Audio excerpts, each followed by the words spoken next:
తుఫాన్ కారణంగా ఊహించనంత అంటే కొన్ని సంవత్సరాలుగా ఎరగనటువంటి వాన హుస్నాబాద్ నియోజకవర్గంలో పడ్డది. 3 జిల్లా పరిధిలో ఇక్కడ మార్కెట్ కమిటీలో ఉన్న ధాన్యం 100 మెట్రిక్ టన్నులు కొట్టుకపోవడము, 1000 మెట్రిక్ టన్నులు ధాన్యం తడవడము, ఇది కాక రోడ్ల మీద వచ్చినటువంటి ధాన్యం కూడా కొట్టుకపోవడము, పొలాల్లో నీళ్లు వచ్చి మునిగి నష్టపోయినటువంటి ఇవన్నీ కూడా గౌరవ ముఖ్యమంత్రి గారి నోటీస్కు, అధికారుల నోటీస్కు జిల్లా కలెక్టర్ గారు కూడా నేను కూడా తీసుకొని వెళ్ళడం జరిగింది. అందుకే తడిసిన ధాన్యాన్ని వెంటనే బారదా నుంచి కొనుగోలు ప్రక్రియ స్టార్ట్ చేసినాం. రైతులు ఎవరు ఆందోళన చెందే అవసరం లేదు. ప్రభుత్వం వెంటనే స్పందించి అన్ని రకాల చర్యలు తీసుకునే ప్రయత్నం చేస్తూ ఉంది. నేను గౌరవ ముఖ్యమంత్రి గారిని కూడా రమ్మని కోరిన వారి ఏరియల్ సర్వేలో భాగంగా ఈ ప్రాంతాన్ని కూడా సందర్శిస్తారు.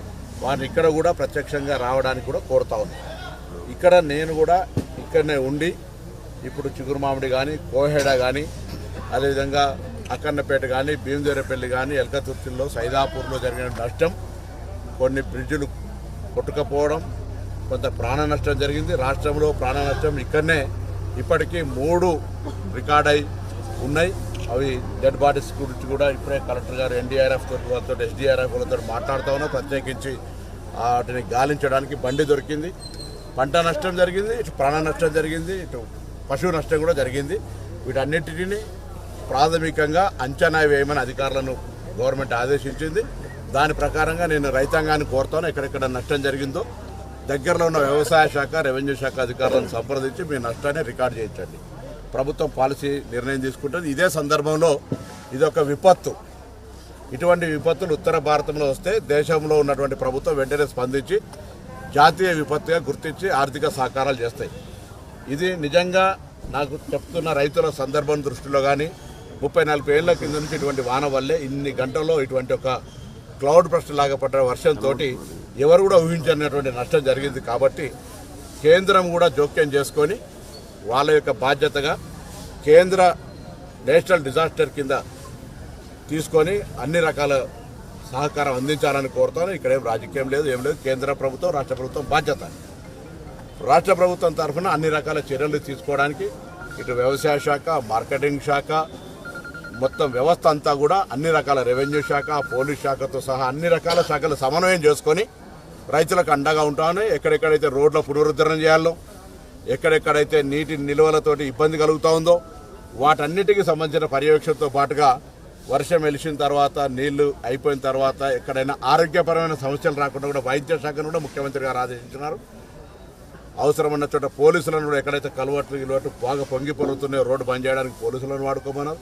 ఆ విధంగా అధికారులతో నిన్నటి నుంచి నేరుగా అన్ని రకాల సంప్రదిస్తూ ఎప్పటికప్పుడు స్పందిస్తూ ఉన్నాం.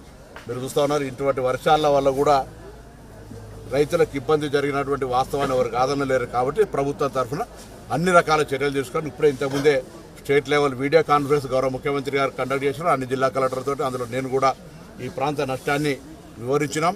తప్పకుండా ఈ ప్రాంత రైతాంగానికి అండగా ఉండేటువంటి బాధ్యత మాది.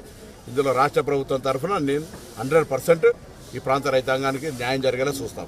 కేంద్రం కూడా అందులో తమ భాగస్వామ్యంగా కేంద్ర విపత్తుల కింద అన్ని రకాల సహకారం అందించాలని కోరుతాం.